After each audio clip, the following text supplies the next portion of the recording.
जय हिंद। उच्चतम न्यायालय में आज दो बड़े प्रकरण हुए हैं।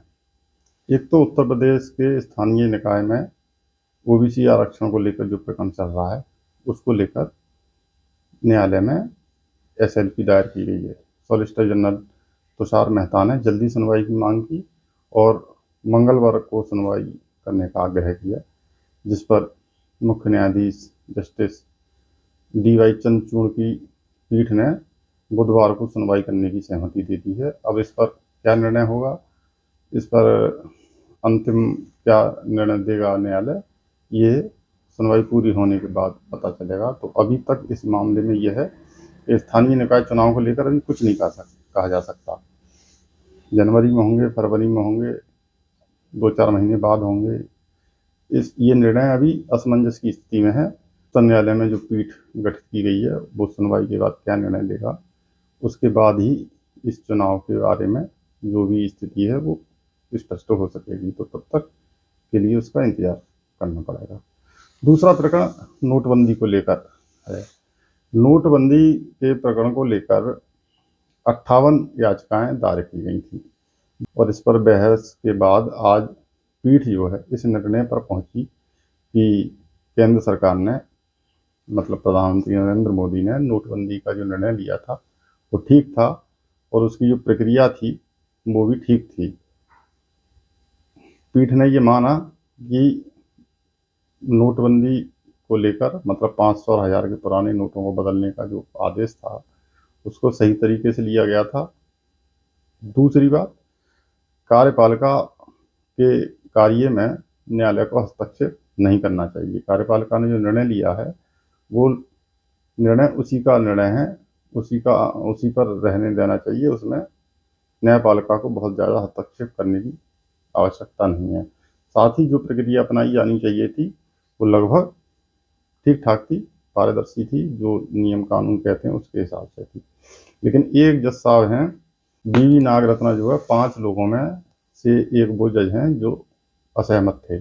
उन्होंने इस प्रक्रिया को थोड़ा सा त्रुटिपूर्ण माना है। उनका कहना है कि अधिसूचना के माध्यम से नोटबंदी की गई थी, जबकि इसमें एक विधिवत कानून बनना चाहिए था, विधिवत राय मशवरा होना चाहिए था। पक्ष विपक्ष को लेकर जो जो प्रावधान है नोटबंदी को लेकर, उनको क्रमशः निभाना चाहिए था, तब नोटबंदी की जानी चाहिए थी। तो जब पीठ में कोई एक व्यक्ति, मतलब एक न्यायमूर्ति अगर असहमत होते हैं तो वो निर्णय बहुमत के आधार पर लिया जाता है। तो 4 न्यायमूर्ति इस पक्ष में थे कि सरकार ने, प्रधानमंत्री नरेंद्र मोदी ने जो प्रक्रिया अपनाई वो सही थी और सरकार का जो निर्णय है वो ठीक था। नोटबंदी में कोई ऐसी बात नहीं है जिसको लेकर प्रश्न चिन्ह लगाया जाए या उसकी सुनवाई की जाए या उसमें किसी को दोषी या निर्दोष या ठहराने की आवश्यकता है। वो निर्णय अपने में पारदर्शी और अच्छा निर्णय था। तो उस पर फिर 5 न्यायमूर्तियों ने अपना जो निर्णय है उसमें एक व्यक्ति असहमत थे, 4 व्यक्ति सहमत थे, तो वो 4-1 के बहुमत से वो निर्णय नोटबंदी के पक्ष में चला गया।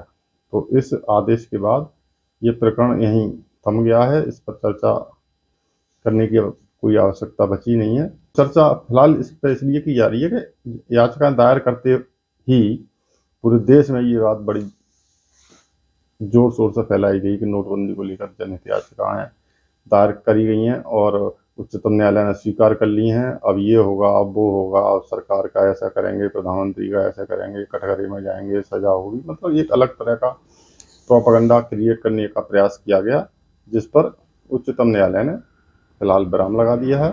उच्चतम न्यायालय ने नोटबंदी को सही माना है। उच्चतम न्यायालय ने नोटबंदी की प्रक्रिया को सही माना है।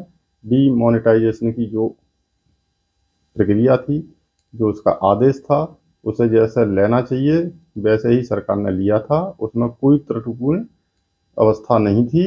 न्यायालय ने उस पर मोहर लगा दी है। अब ये प्रकरण यहाँ का यहीं थम गया है। तो विपक्ष जो सरकार के निर्णय पर लगातार प्रश्न चिन्ह और सवाल उठाने का काम करता रहता था, उच्चतम न्यायालय के आदेश के बाद अब संभवतः सवाल नहीं उठा पाएगा। धन्यवाद।